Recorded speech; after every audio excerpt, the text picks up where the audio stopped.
Hello, everyone, and welcome to this week's YouTube Live with Day One Careers. So, my name is Yevgeny. For everyone who doesn't know me, Gigi and I, we're running Day One Careers together.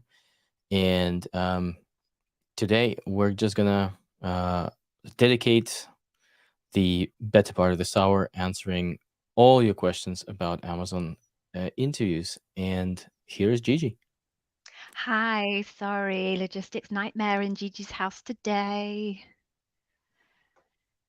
Not to bother. I was just literally introducing ourselves. Oh, okay. Can you hear me? I've realized I'm also wearing the wrong headphones. I can hear you loud and clear. Okay, we'll stick with I these. can There's no hear you point and messing see you. about. Okay. Um, so you were introducing us, were you?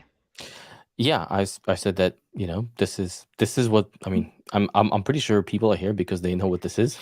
Yeah, It's no, Amazon interview questions and answers with Day One Careers. And I'm Evgeny, yeah. and we run this place with Gigi.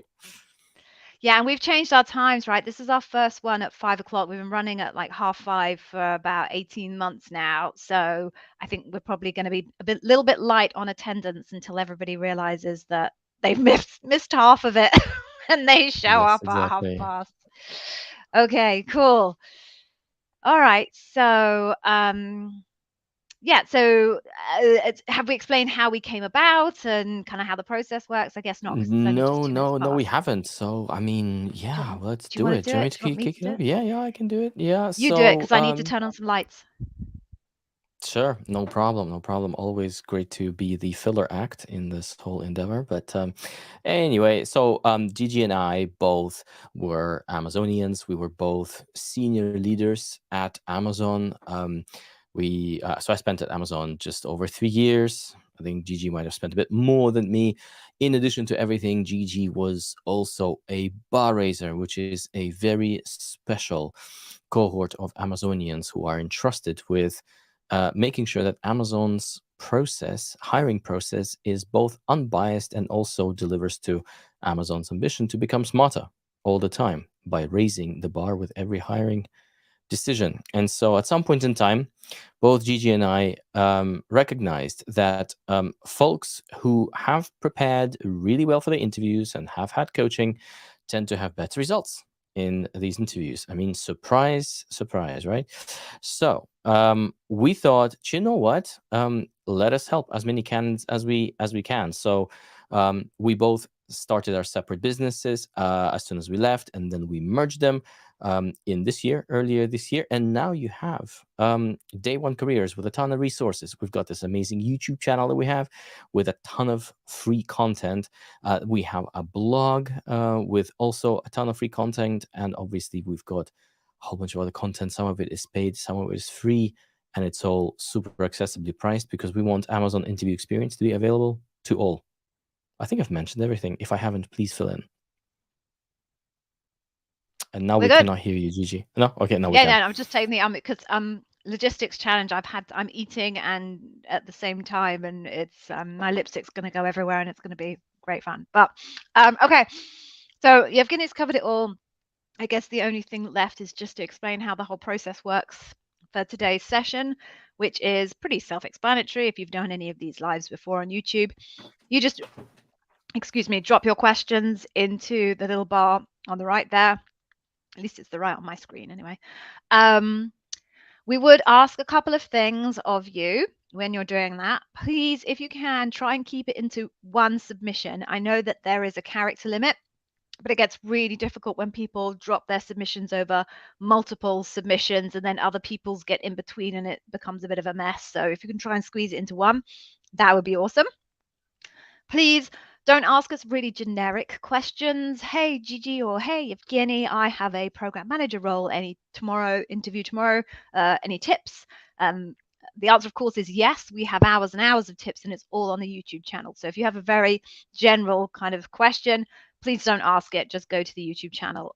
I'm almost certain you'll find the Or a blog, answer. for that matter. Oh, or the blog, which you can get to at blog.day1.careers. Is that right? Simple. Nice and simple. Cool. Um, if you also, sorry, I lost my train of thought there. If you do have a very specific kind of technical question around your specific job family, i.e., Gigi, I am interviewing for a network engineer for AWS Lightning team in Delaware. What I'm having a technical interview tomorrow. What questions can I expect? We can't tell you that, I'm afraid. That's a level of specificity that we and pretty much nobody would be able to tell you in advance of your interview. So there will be some things where we'll have to just say, we're really sorry. We don't know. We'll try not to ignore people. We'll try and let you know we don't know. But if we're not answering your question and you're repeatedly asking it, chances are we can't answer it. Okay. I think that is about it. So shall we get going and start picking out of the list here on the right-hand side?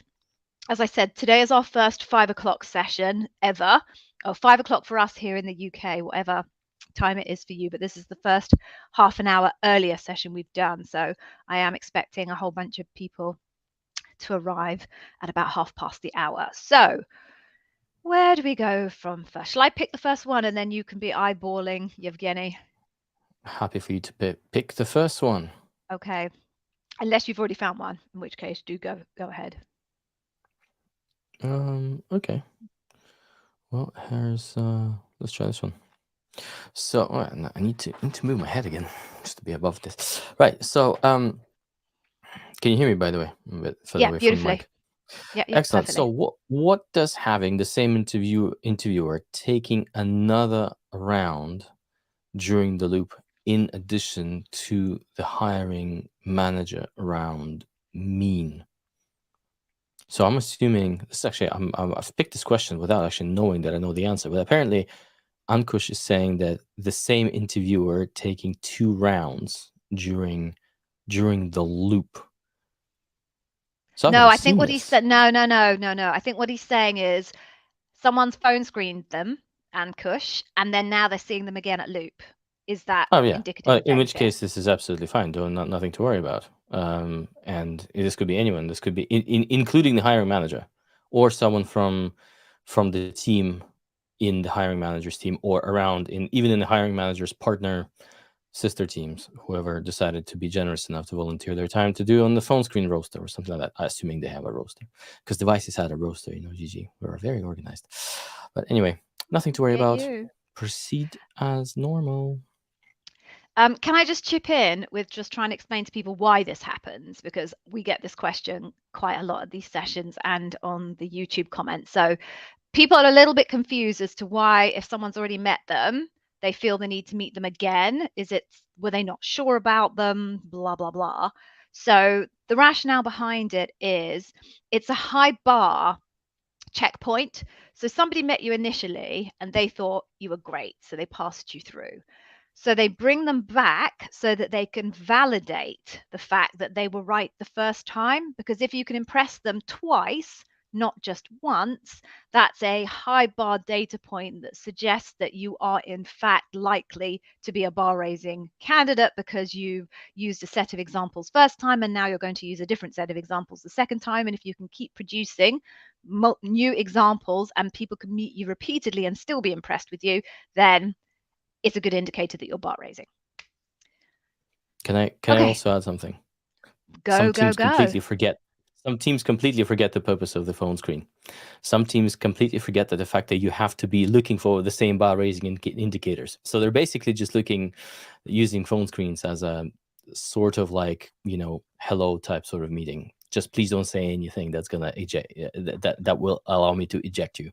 And so the same person goes into the loop and thinking now we're really interviewing. So that could be another motivation.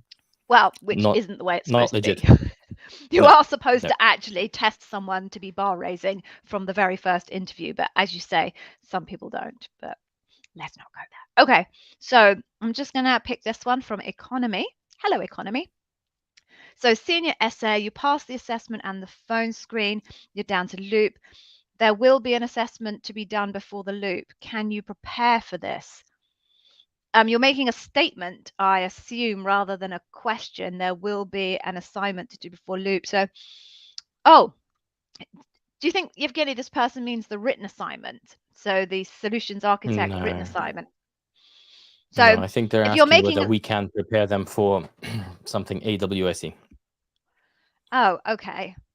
Right. So I think I'm not quite clear on what this question actually is. So can Well, let's we at fork day it. Let's one, fork it into two. well, there will be an assignment to be done before the loop. Okay. In which case, if you are talking about the written assignment that will get given to you as a solutions architect, which is generally I don't think it's a presentation, but it's a written paper. You've reviewed a few of them, haven't you, Evgeny? Written submissions from solutions architects. Can you prepare for it? Well, it's a written document, so that doesn't make sense. If you're saying there is another assessment that you're going to be going into before the loop, having already made it through the phone screen and passed the first OA, this is unusual. I've not heard of a second technical assessment, online technical assessment between phone screen and loop.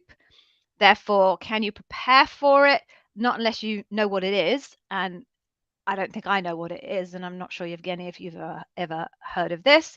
And then thirdly, if you're asking us at Day One Careers if we can prepare you for that assessment, ergo from I said from the second point, no, we can't. And I'm kind of regretting I picked this one now because I'm not sure I even understood the question, but hopefully at least those three variants that I went through maybe covered off your question. And they Please were save me. beautifully, Save collectively me, exhaustive and Evgeny. mutually exclusive. Please save me, Evgeny. Let's go. Hello, Boopy. Heading into the final rounds of interviews. Sorry, I'm smiling. The Just nickname so made me chuckle. puerile. I know. So person is going into the final rounds of interviews for a sales leader role, and asked to set aside 6 hours for the interviews. Should they treat this as an and practice for six separate behavioral interviews? I'm going to say yes, with one caveat. Just ask the recruiter to see if all of them are indeed behavioral, right? Because I don't know, maybe the team wants to throw some sort of functional assessment at you. In 99% of cases, they're just going to be all behavior. But just to be sure, just ask the recruiter. And by the way, in fact, just if you are unsure, always ask the recruiter any questions that you have. There's no harm in asking. The worst case scenario, they're going to either say I don't know or sorry, I'm unable to answer that question. But I'm going to say it's probably 99% chance they're all going to be behavioral. Agreed? Or do you have something to add? No, nothing to add. Okay. So I'm going to try another one for economy because I feel bad about how poorly I performed on their last question. So, how many participants in the loop will be from the local office beside the hiring manager? So I say I'm going to redeem myself, but insofar as I will give you the right answer as opposed to the answer that you're hoping I can give you. So the answer is we can't tell you because ultimately teams try wherever possible to have their loops made up of as close as possible peers or team members from the role that is being interviewed for. But quite often that doesn't work out because people's calendars don't sync up. So you can expect hiring manager, bar raiser who won't be from the team, maybe a couple of people who are from the direct team, possibly people from teams who work closely with that particular team. Sometimes even you get randos. I love to call them randos, but sometimes you get randos where somebody just the RC recruiting coordinator just can't find the optimal person to fill the loop and they pull in someone that is not a million miles away, but they know they can rely on to show up for the loop. I hope that helps. Randos. I now Randos, know what yeah. I was being told all the time. Let's call him a you, rando. you were the rando. That's I probably was a rando. I bet you there's like a spread that there was like a central spreadsheet. There was always a central spreadsheet for bar raisers that recruiters could use, and they annotated it with really reliable, never answers. Like you wouldn't want to be the bar raiser that saw that list that the recruiters had pulled together. But I bet you there was a list for randos for each organization, that someone that you could just rely on. Indeed. Anyway, Okay. your turn. Here's a good question. I think I will probably expand on this one as well. So the base question is, What are the most popular interview questions that are asked during the phone interview? Well, I think similarly to other GG's answers, like there aren't any. I mean, the most popular questions tend to be the ones that the interviewer has been sort of having on repeat for themselves. And the reason why it's very difficult to predict the content of your phone screen is because phone screens aren't as rigid in terms of protocol um, as are loops. So a phone screen can go in many different scenarios, and it also depends on what role you're interviewing for. But if we take a standard sort of non-technical role, then you can have a behavioral interview question. You can have a why Amazon motivation check type question. You can also have a functional check question along the lines of tell me about yourself slash walk me through your CV. You can have a combination of any of these. You can also have weird questions like, for example, what I used to ask in accessories. How do you price a cover for Amazon Kindle? And just see if the candidate has any sort of commercial juice in their mind, um, and any other permutations. So prepare for everything when it comes to phone screens, and good luck. Gigi, anything to add? Only that there's lots of, and we just found one today. There's lots of websites and people purporting to be able to tell you the top interview questions at Amazon interview. They can't. They absolutely can't. They Impossible. can't. Yeah. The reason why they can't empirically do it is that data isn't actually hard coded anywhere inside Amazon. The box that the interviewer captures what question they've asked does not get put into a table somewhere. And therefore, no one can ever do any analysis on it. And therefore, not even Amazon knows what the most popular questions are. So either someone's making it up completely just to get your click and it's clickbait, or they've done a bit of analysis if they're coaches like us. They've done a bit of analysis of their customer base to identify the most common questions that their particular customers are being asked.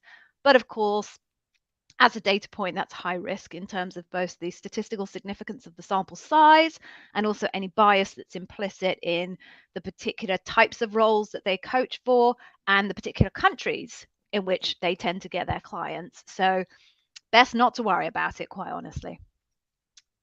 That was my little piece of addition. I love your little additions there. So meaningful. Such a cheeky so-and-so. I never know whether it's sincere or sarcasm. I just assume a baseline of sarcasm, and then anything from that is just an improvement. Right. I think you know So, me long enough. All right. scarily, I've only known you like 8 months or something like that. So, open book. Right. You had Fernanda. Hello. You had your phone interview with the hiring manager. You had 3 behavioral questions and a few functional ones for PM. Cool. Makes sense. Next step is loop. Can I weight the same question as the ones I received today? I'm guessing there's a typo there.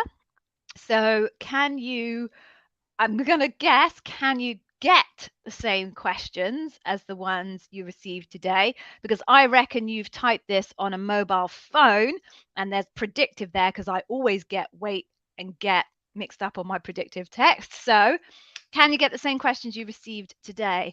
You can. Now, it used to be that that was really unlikely because everybody could see everybody else. They could see all of the notes taken from the previous phone screens. So you'd be able to see what questions were asked. Now, in an attempt to reduce bias, they have restricted to the hiring manager and the bar raisers as only being the ones able to see the notes from previous interviews in this cycle. So it's very possible that somebody could be assigned the same leadership principle that you got in early rounds, because quite often the same leadership principles come back because they want to get that high bar extra validation for them, and not be able to access the phone screen notes to even know that, let alone know what questions you were asked. So it is very possible you could get asked the same questions. If you are, our advice is to be totally upfront and honest and say, I actually already had this question in my phone screen. Would you like me to give you the answer that I gave that person? If they say yes, go on and do it. If they say, hopefully they'll say, oh, actually, no, that's a waste of time. Let me ask you a new question. a decent interviewer would, but can't always guarantee that. So hopefully that answers your question and that I interpreted it correctly. If I did not, feel free to ask it again below. Back to you, Yevgeny. Excellent. So Manny here entered this question twice, so I guess it probably means quite a lot to him. So let's get it answered. So Manny finished his loop interview, and today is the sixth business day, but there's no feedback or contact from the HR team. What does it mean? Please share your thoughts. So the thoughts are, I wouldn't make much into it purely because life is very busy at Amazon, and getting a debrief together sometimes proves to be difficult, especially if some folks who should be there are on holiday, and the diaries just don't allow for a speedy debrief. And then there's a whole bunch of other logistical things that may be happening on the Amazon side, which we do not know about. So, net, they will do their best to respond within the 5 business days. Does it mean that it happened all the time? No, it doesn't, for reasons that may well have absolutely nothing to do with your loop. So keep waiting, but then if, let's say, I don't know, 8, 9, or even 2 weeks have passed, feel free to follow up. Always feel free to follow up by email.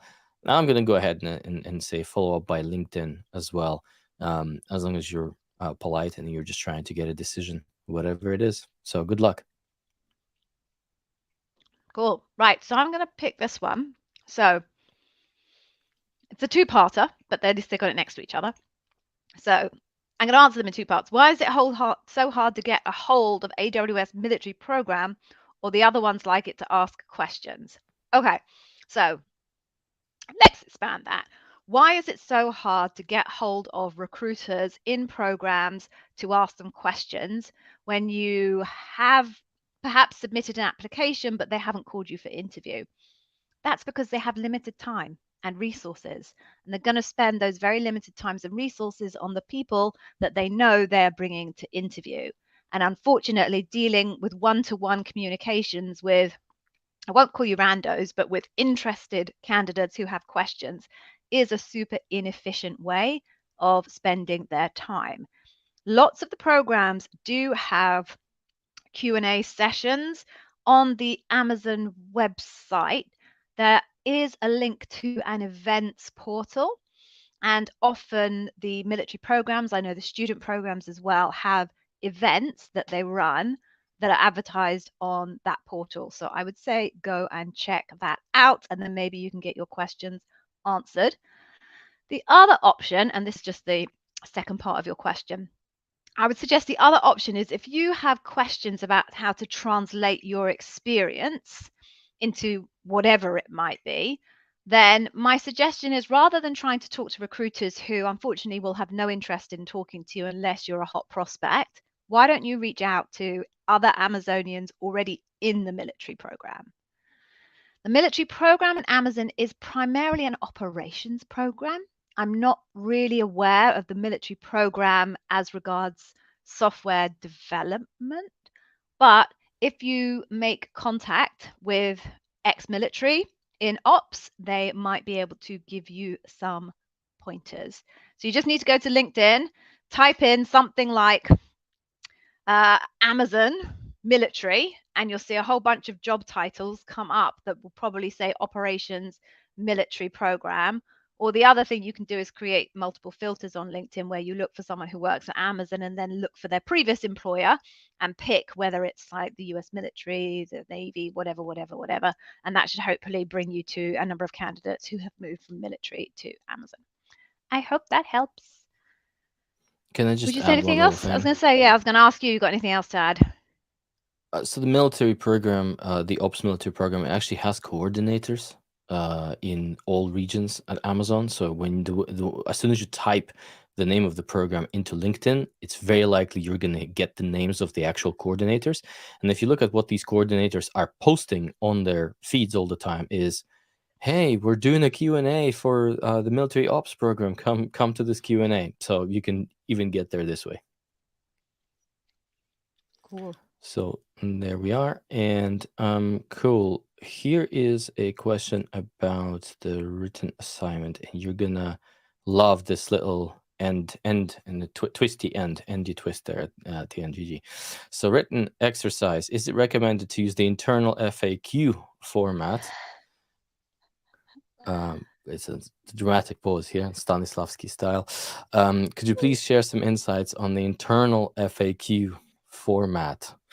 Right. So yes, thanks to some people on YouTube, the internal FAQ format gained popularity, so people now know that it's a thing. And yes, there is indeed an FAQ format. So what's an FAQ format? Well, I mean, it's not Amazon didn't invent frequently asked questions. The only thing that Amazon seems to be doing, which is something that I've never seen, and I've worked in other companies where documents were used to the same degree as Amazon. So Procter and Gamble is one example. The one-page memo, they think they invented it, not Amazon. So FAQ as a format, it is one of the formats at Amazon that you sometimes, as a doc writer, can resort to in case you don't want to write a sort of long, protruded, structured narrative. I personally found FAQ type documents to be easier and quicker to write, and sometimes this format tends to lend itself to faster turnarounds in case you need a decision on something quick, on something that doesn't require a whole bunch of analysis. Maybe if you want to propose a test or something like that. So it tends to kind of walk you through a predictable structure. It tends to focus your brain on the most important issues that or questions that your senior stakeholders can ask you. And so if you can challenge yourself mentally to anticipate them, then actually you can have a great document that will drive some discussion. But from my experience, folks tend to use it to do something, to have a document, to have a stimulus for a business discussion that needs a fast turnaround, generally speaking. However, we're talking about an external Amazon writing assignment, and someone suggested that you should use that format to do it. Our recommendation is exactly the opposite. Don't do it. In fact, Amazon, the fundamental, the core format of documents inside Amazon is still the narrative. Right? Well, it doesn't matter. 1 page, 6 page, it's narrative. It needs to be a story, which means that you need to be able to write one. And it's not as easy or not as demonstrative to do it in an FAQ format. So we recommend to use, if you need a format, if you need some sort of guardrails to produce a narrative, then we recommend to adhere loosely to a star format. Loosely, I'm saying loosely because I've seen a lot of docs where folks would be writing out subheadings of star. Here's the situation, task, actions, results, and there's no need for that. And in fact, if you leave these subheadings in the doc, you make your document walk on crutches. Don't do that, right? So your document needs to flow from start to finish. And there's many different techniques that you can use to avoid using these subheadings. But in terms of developing the story, yeah, start with a situation, then talk about the problem that you needed to solve, put some goal statement in there, write some actions and some results, and that's pretty much it. We do deliberately advise against using an FAQ format because we think it's more confusing than anything. Anything to add, Gigi?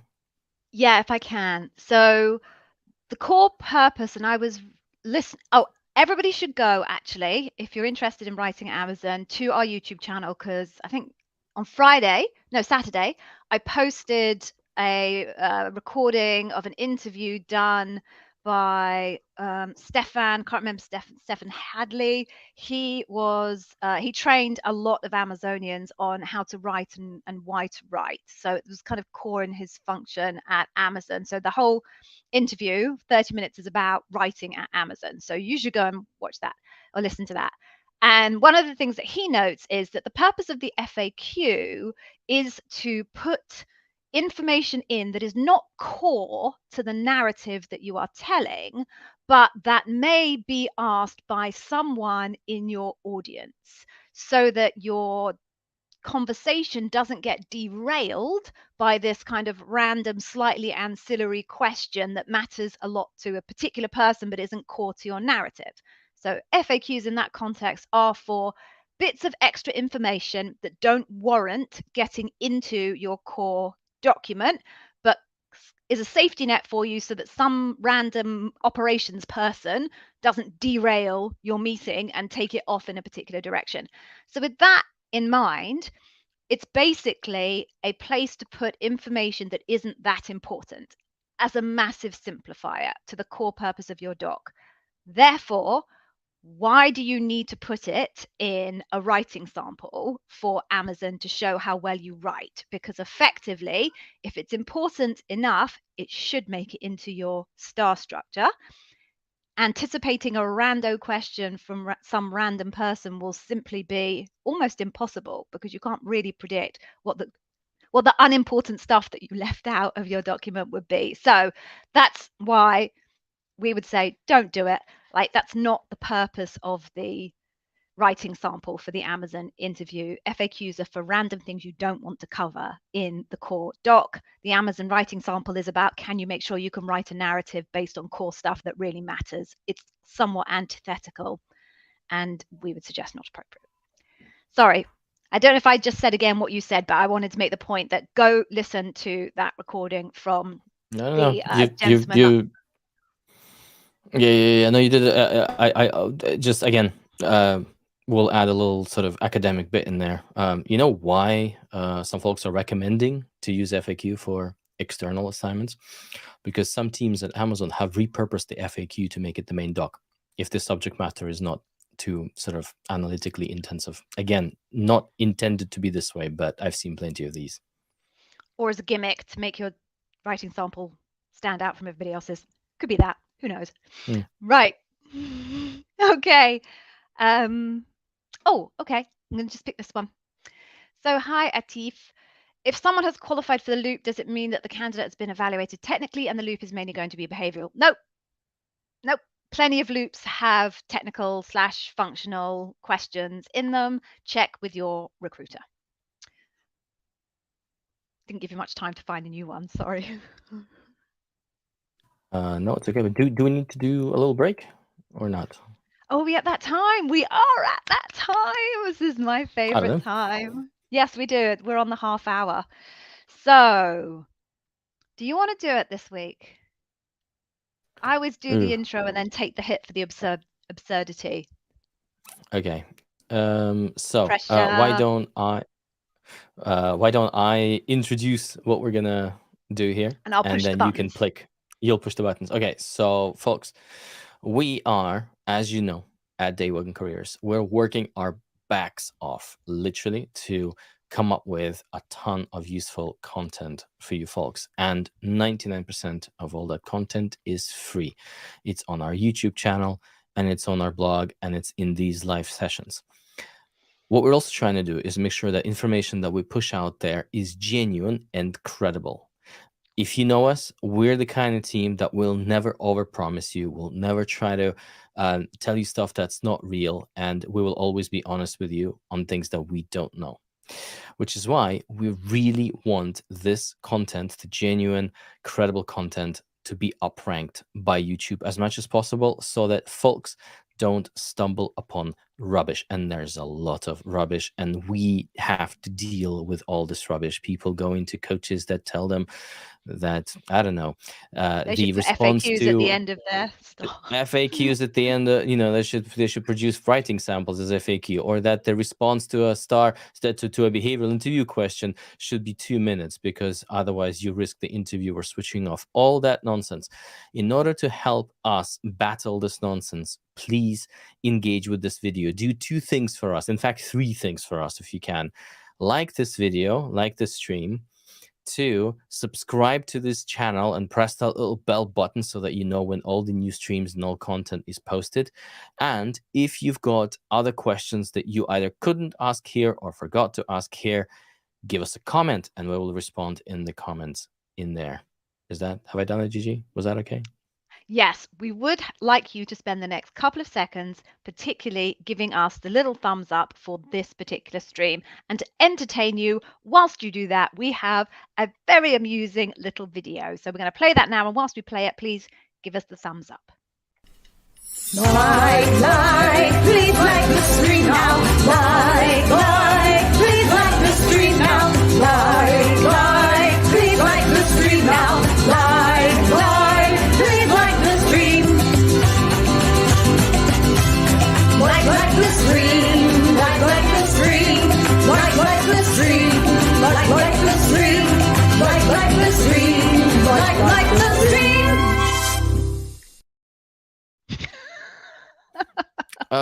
Goody. It's always that final note that gets me, I have to say. Right. Love it. I So love back it. to it. Mezzo soprano. I'm sure that's what it was. So if you did give us a little thumbs up in this session, thank you very, very much. We appreciate it. And for those of you who are watching the recording, if you didn't, that's just mean. So please do. Okay, so let's pick another one, Yevgeny. We've got quite a few, and we've seen numbers have crept up now that we've just gone past the half hour. If you have just joined, by the way, and you were expecting us to start at past, I'm so sorry. We are already halfway through. We have had to bring our session half an hour early. This is because my daughter has decided she wants to have ballet lessons. I'm sorry, everybody. Inconvenient for you, I know. But I'm very grateful to Evgeny for agreeing to push it forward. So we will be permanently starting on the hour prior to the half hour that we used to start on. I cannot quote times because you're all in different time zones. So thank you for joining for those who've just arrived. Right, so do we have another one to pick? Okay. Yep, I'll just pick this one. Oh, did I pick the last one or did you? No, it was the writing assignment, so I did pick that one. Okay. Wouldn't want to overstep the mark, clearly. So, Nizaj. Well, you know, when you step on other people's toes and it was your turn and not my turn. And anyway, you have very little experience. Is it okay to have similar scenarios that you might have gone through during your graduate studies for leadership principles? So, I hope you went through the experiences rather than might have gone through the experiences. But yes, it's absolutely fine. If you are a graduate, they absolutely appreciate that you have very little professional experience behind you, and they are fully expecting you to use scenarios from your university, college, school, whatever word you use for it. There is, as always, a video on our YouTube channel specifically about graduates. It is quite an old one. The sound is really poor. I'm really sorry. It's not the best quality, but the content in it, as you would expect, is as good as anything else that we've created. So please forgive me. It was my early days of building the channel. So Yevgeny is not responsible for the poor quality of that one, I promise you. But go check that out. But basically, you can come up with scenarios if you were on some kind of student body and you ran events, whether you had kind of projects that you had to work on with other people. The key is to find the reference points that translate between education and business. So if you are asked about a customer, maybe a customer could be someone who is attending an event that you were running at university. If they're talking about a peer or a colleague, that could translate to a student who was on a particular project with you, something like that. But do go check out the video. There's lots of detail in there for you. That's it. Amazing. And I thought in some of these videos you were wearing a really cool stripy t-shirt, which is really cool. No? A stripy t-shirt. I think I swear that I remember some of those. But anyway, Oh, why well, don't I'm you watch that flattered that you video pay and come back to attention us to and what tell us? I was wearing. I do. I'm your business partner. I mean, who do you think I am? Detail. Meanwhile, we have a question whether someone should be mentioning the names of leadership principles in their answers to behavioral interview questions. Like, for example, I earn trust by doing that. Or I dive deep into the code to check what was going wrong. So we're gonna say, please don't do that. In fact, just focus on answering the question and developing your story as you're prepared. A more academic response would be, other than the fact that it's might be annoying, but it's effectively, it doesn't really add any value to the value of your interview response. You see, when your interviewer is listening to you answering the main question and then to you answering the follow-ups, they're busy taking notes to take down what they call evidence of you demonstrating the behaviors that map to that particular leadership principle. And when you say something like, I earned trust by doing 1, 2, 3, 4, 5, what you're doing is you're passing judgment, your own judgment on your own behaviors. It doesn't matter that it's earned trust. You could say something else. I don't know. I've successfully rekindled my relationship with a colleague by doing 1, 2, 3, 4, 5. The only thing that's valuable to Amazon is by doing 1, 2, 3, 4, 5. So the actual behavior. So I would say, even for the sake of liberating time in an interview to focus on the stuff that really matters, don't do it. Just answer the question and focus on the stuff that you already did. Anything to add? Sorry. No, totally agree. Actually, I found it really annoying when I was an interviewer. Just FYI, it just really got on my nerves. So I'm completely with you.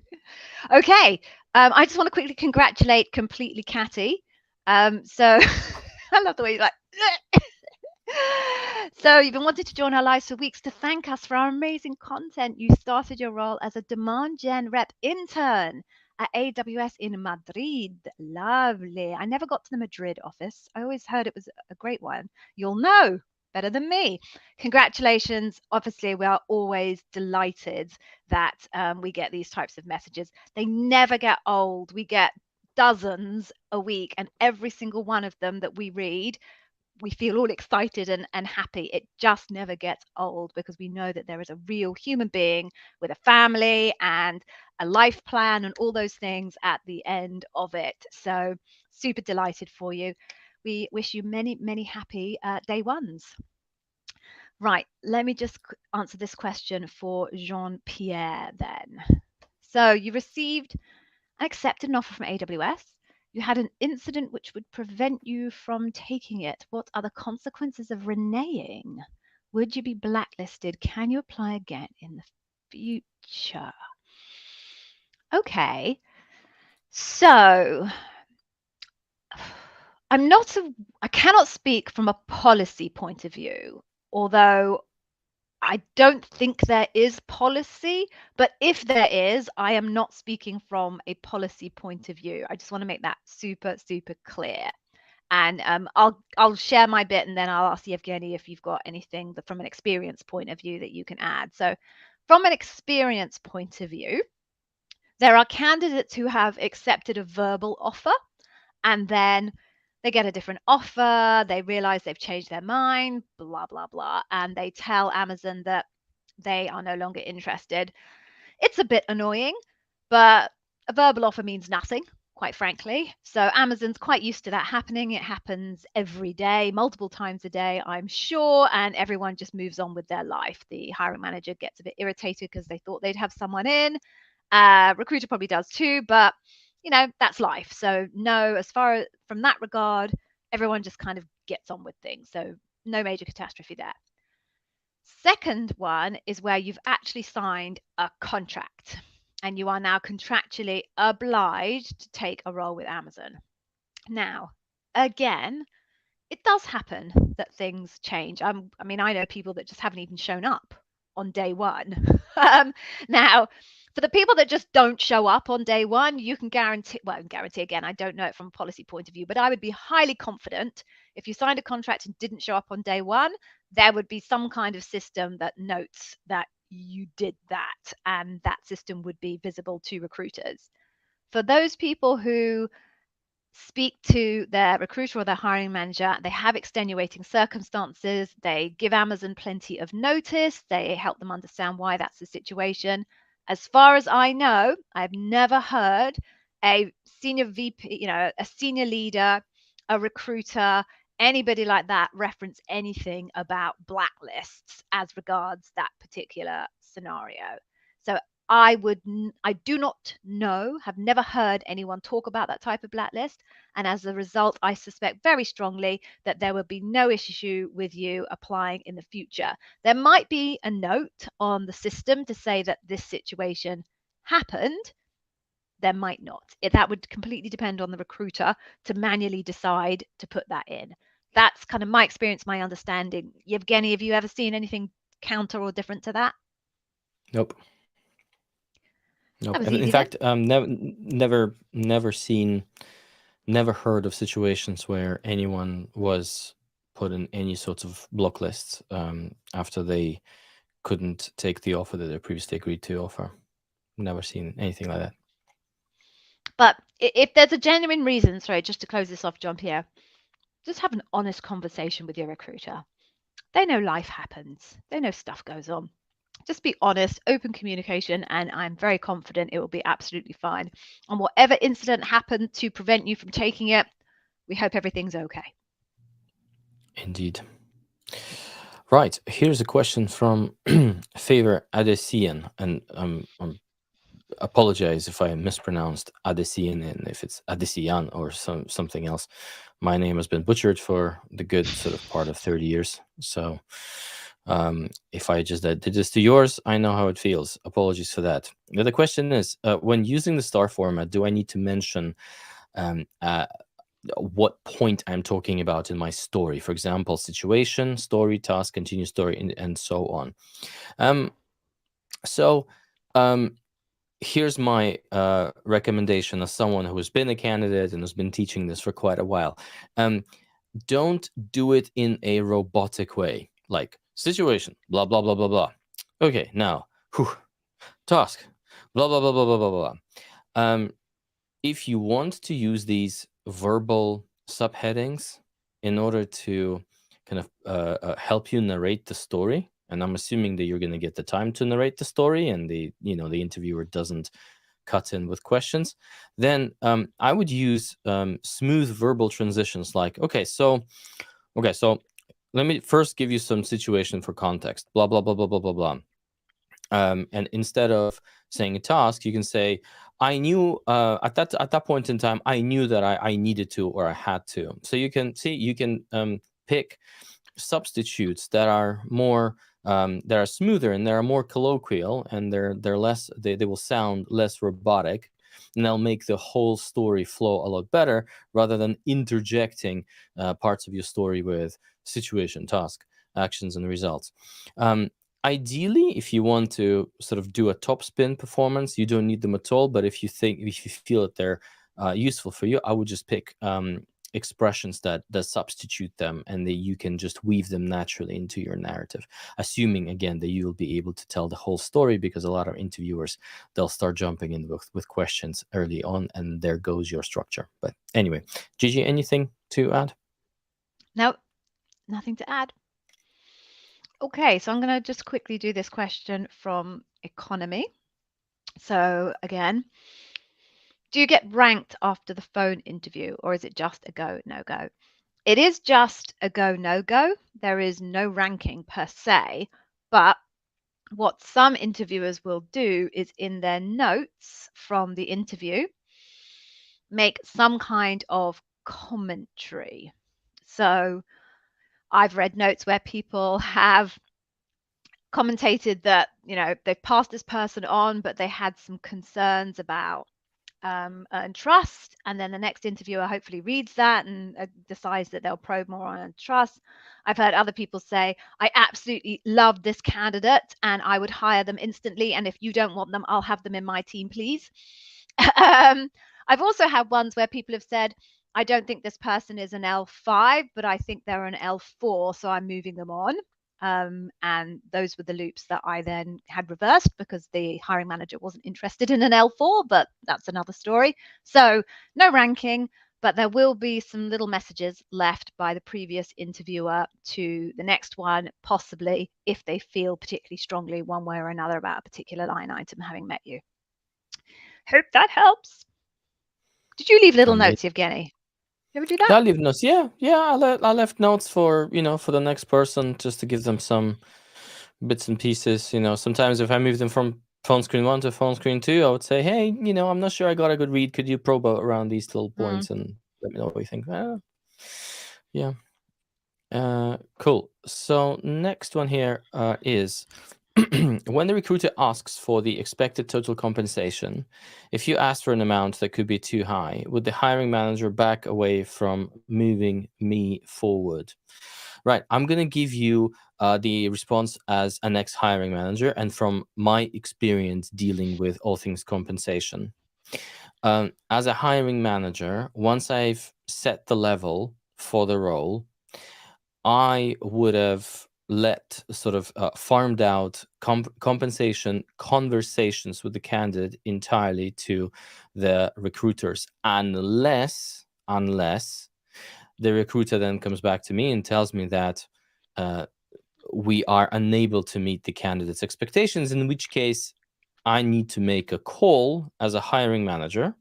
Do I want to fight for this candidate, specifically for this candidate's compensation? And this is done after there is an inclined loop. So you've gone through all your interviews, you were successful, we're about to make you an offer, but the numbers don't square. And this is where, if you interviewed well, then I guess, I'd be a bit more inclined to talk to the compensation and benefits team and get my manager's support and some, the God Almighty support. So a short answer is the hiring manager should be, in theory, blind to compensation discussions until such time as they're prepared to offer you, right? Gigi, I don't know if if in your experience other sort of a Yeah. different scenario has happened, but I've never Yeah. seen anything like this happening. So as a hiring manager, I did have quite a few situations where the recruiter who'd done the phone screen, which is like right high up the funnel, came to me and said, I really like this candidate, but the compensation that they're looking for is above the band. My feedback to the recruiter is, you're going to have to tell the candidate that this is the band. And if they choose to continue on the process, they do so knowing that this is the band. I, as a hiring manager, would never choose on behalf of the candidate to stop them from going through the process. I would always defer that decision, as I think most hiring managers would, to the candidate, as long as they understood this is the band. You choose in, you choose out, not for me to decide for you. Fair enough. Yeah. Okay. This one. Dish Me 2000. This is the one thing that I really don't like about StreamYard, is you can't reduce the size of these things. I've asked them for as a feature request, but they don't seem overly excited on it. I don't know why. Maybe if you Anyway, give me admin access to this StreamYard account, I can tinker. all right. Good luck. Don't know how to do that, but I'll give it to you if you want. Okay. Does total number of years of experience matter, or just the relevant number of years matter to determine a role level? How does one know if you're being down leveled? Okay, there's a couple of questions in that. So, does the number of years matter, or just the relevant number of years matter to determine a role level? Right. A role level is determined by, I think you're asking a different question to the one you're actually asking. So, a role level is determined I'm by just the scope of enjoying you work. working this out, what the real Yeah. question is. It's such a great Role process. level is defined by the scope of work. I, as a hiring manager, will look at the scope of work that I require from an individual. I will look at what is hopefully a documented set of job standards, which each job family is supposed to have. And that shows you the type of work done by the different levels, level 4, level 5, level 6, level 7. And I will be matching the scope of work that I want done to the job standards. And that will help me place where the level of the role is. Okay. Now, in some countries, you can advertise number of years of experience. In the US, you can. In the country that we live in, you can't. So clearly that is not a key variable in determining the level of the role, because you can't make it globally, universally, a process step, right? However, there will then be, for some hiring managers in some countries where you're allowed to do it, a bit of a judgment call based on, if this is the type of scope that I'm looking for, broadly, how long does someone have to be in a role in a particular skills area, have practice of a particular tool or piece of software in order for them to be able to fill that scope. And they'll then add that into the basic or the preferred requirements of the role as they are advertising it. But I don't think that's what you mean. What I think you mean is, does the number of years matter, or the number of years, to determine what level you should be at? Because then you've followed that with, how do you know you should be down leveled? So no, the number of years of experience does not factor into the level that your loop determines that you are at. It will be based on the evidence that you have provided through the loop. And if you check out our YouTube channel, we did a video last week, I think, about what bar raising is. And go check that out because it's really detailed about how they make the assessment as to whether you are raising the bar or not at the particular level that you are interviewing for. So, number of years experience is only necessary to get you past the resume stage, right? That'll be a basic or a preferred requirement. That just gets you past at that point. Nobody cares how many years experience you have. It's all about the evidence that you actually provide through your interview process. Okay. How does one know if you're being down leveled or not? Your recruiter will tell you, because what they'll say to you is, we don't feel you've raised the bar at level X, but we do feel you raise the bar at level Y, more junior levels, probably maybe X, Y, do it the other way around. And we'd like to make you an offer based on a more junior level. Are you interested? Let's talk compensation, etc. So you'll only know if you're being down leveled when your recruiter actually tells you. What they might tell you is you might even get down leveled in the scenario that I talked about a few seconds ago, where the early phone screener says, actually, I don't think they could achieve this level. I think they could achieve at that level. At that point, again, your recruiter should make contact with you and say, right, we're interested in moving you on, but we're only interested in moving you on at this level. Are you interested in that level? That should be the two scenarios where you are being down leveled and someone should communicate to you. Anything else to add, Evgeny? Have I covered those? I'm just going to sum up. It's not the length of your professional experience that matters. It's what you did with it that determines your level. There we go. Right. You're killing me, man. You're killing me. Oh, Well, let's I've keep gone red going. as well. It's just the camera tint. You need to adjust your white balance. Oh, Right. do you know what? I've realised I didn't get changed into my day one careers t-shirt. I was busy. I ran over with a candidate. Sorry. No, Everybody, in but case you didn't know, I am a firefighter's wife. If you didn't know before, you now know. there you go. And not just any firefighter. I think in the firefighter Sam thing, he just got promoted to the station commander, right? The guy with the He mustache. is, yes, he is a station commander. He's in charge of 2 fire stations with lots of shiny red engines in them. We're very proud of him. Amazing. And with that, we're going I to think we've got pick time our for one more question. Yeah, and one then I've more got question, to indeed. shoot. Yes, same here. Okay, cool. So there's a question here that says, why was my hiring manager during the phone screen was shocked to know that I am already aware of levels at AWS and avoided telling me the level. He asked what's my current salary. I didn't tell him that. Thoughts? It doesn't sound like the whole interaction went particularly friendly in that phone screen, from what I can tell. But let me just stick to the actual questions. Question number 1, why was the person who interviewed you shocked that you knew levels at AWS? I have no idea, honestly. I think Amazon's levels are flying around the internet all around, especially if you're on Team Blind, you're going to know levels everywhere. Amazon, Apple, Facebook, Twitter, you name them. Obviously, it's not public information, at least except for the geographies where you may have to publish the role level by some sort of law. But in general speaking, it's not public information. That being said, it's all over the internet, so I have no idea. Maybe that person lives in a secluded They're a bit location. naive, yeah. Possibly, yes. And then the next question is, he asked me what's my current salary. So there's actually quite a few locations around the world where asking someone, a candidate, their current salary is illegal and can get Amazon in a whole bunch of trouble. So that was a naughty question. I do not like that.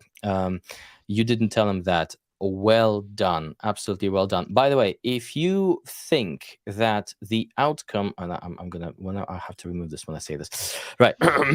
If you think that the outcome of your interaction with that manager was in any way influenced by the fact that that person asked you your current salary and you refuse to provide it, I would raise hell. I would go to that person's LinkedIn. I would find out who that person reports to and report that incident to them, because I'm telling you, if that person behaves this way, this is completely Amazonian, and there will be a lot of Amazonians who would want to know that these things are happening. So I hope you get me. There you go. Cool. All right. So I've got to run, Yevgeny. Would you mind closing off and giving everybody the URL to the oh, actually I can pop it up.